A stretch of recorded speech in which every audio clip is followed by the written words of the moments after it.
Fala aí pessoal, aqui é o JP e a gente vai fazer exercícios. São exercícios da apostila COC para o curso pré-vestibular de Química 131, apostila 2, capítulo 10.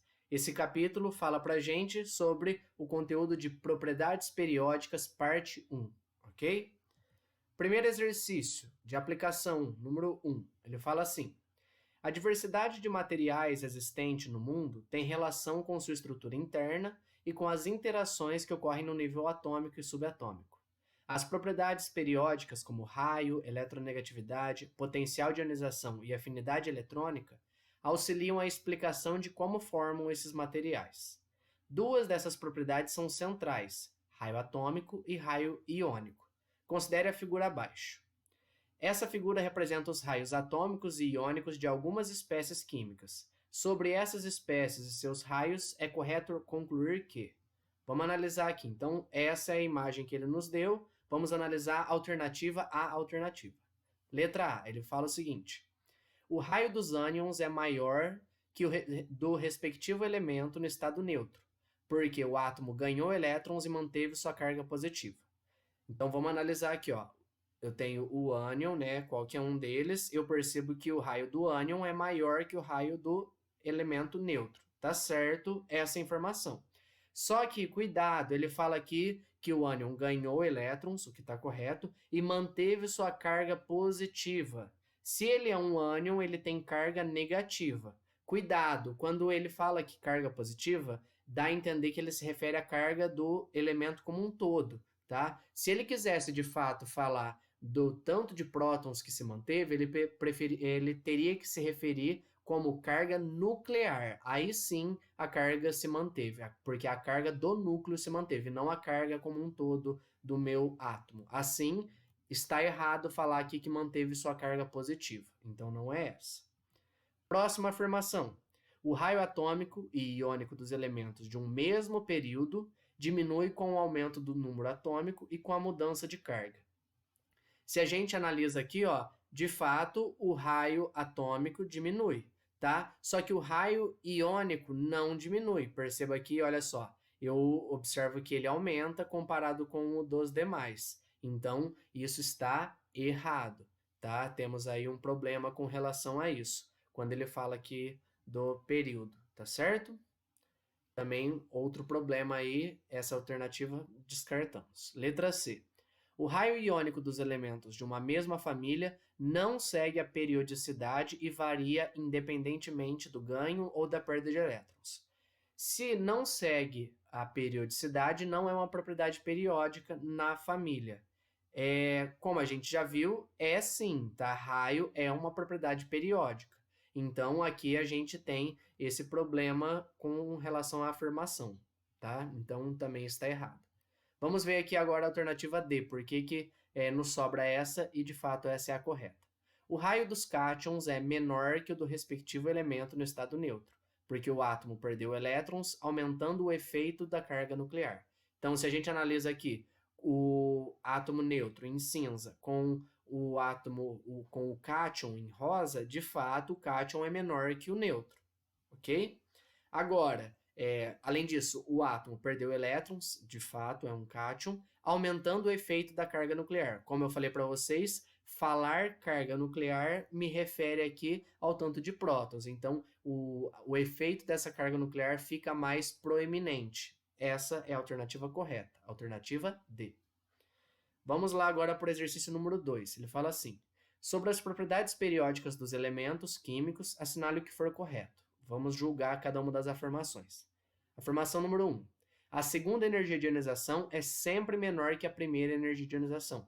Cuidado, como eu disse, a segunda é sempre maior que a primeira, a terceira maior que a segunda e assim por diante, tá? Então não é menor, é maior. Por quê? Uma vez que eu retirei um elétron, que é a energia de ionização, eu aumento esse efeito da carga nuclear, atraio mais os elétrons que sobraram e fica mais difícil tirá-los, ok? Então essa está errada. Afirmação número 2. Dados dois elementos com a seguinte configuração dos níveis mais energéticos: A, 3s2, 3p1, B, 4s2, 4p5. O que apresenta maior raio iônico e afinidade eletrônica é o elemento A. Vamos julgar aqui cada um deles, preste atenção. Só do fato de eu analisar aqui o meu elemento A e B, eu percebo que B tem mais camadas preenchidas que A. Assim, B vai ter maior raio atômico e raio iônico, independente aqui de formar os íons, quais íons que vão formar e tudo mais. Então, só por ter mais camadas, eu já sei que B é maior que A. Assim, ele fala que A é maior, a gente já exclui essa afirmação, tá errado essa informação, ok? Sem falar que a afinidade eletrônica de B é maior. Por quê?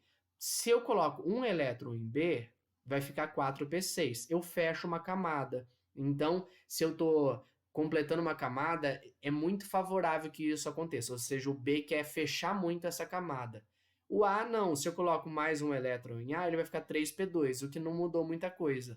Então, assim, a afinidade eletrônica de B é maior que a de A. Então, temos esses dois problemas aqui. Essa também está errada.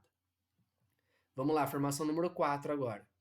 A energia de ionização dos átomos tende a decrescer de cima para baixo no grupo, pois os elétrons mais externos ocupam uma camada mais afastada do núcleo, e, portanto, estes se encontram menos fortemente ligados.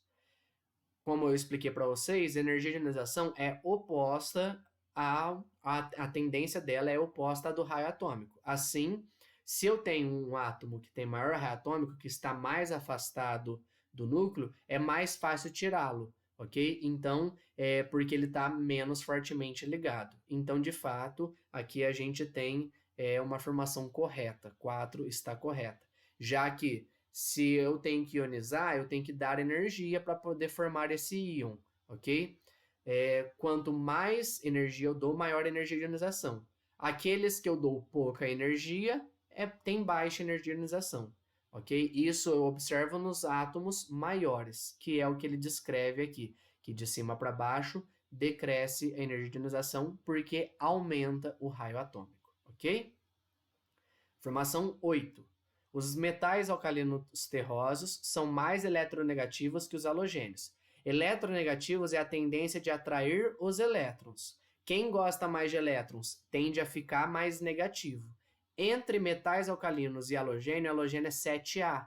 Ele gosta muito mais de elétron do que metal alcalino terroso, que é da 2A, ok? Então, quem é mais eletronegativo são os halogênios e não o contrário, ok? Temos aqui um problema, tá?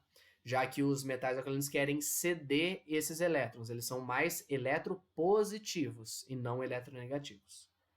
Afirmação 16. O Mg2+, apresenta um menor raio iônico que o Ca2+, sendo o Mg12 e o Ca20. Bom, magnésio e cálcio são da mesma família, tá? Tanto é que o magnésio está logo acima do cálcio na tabela periódica. Se ele está acima do cálcio na tabela periódica, significa que ele tem menos camadas preenchidas.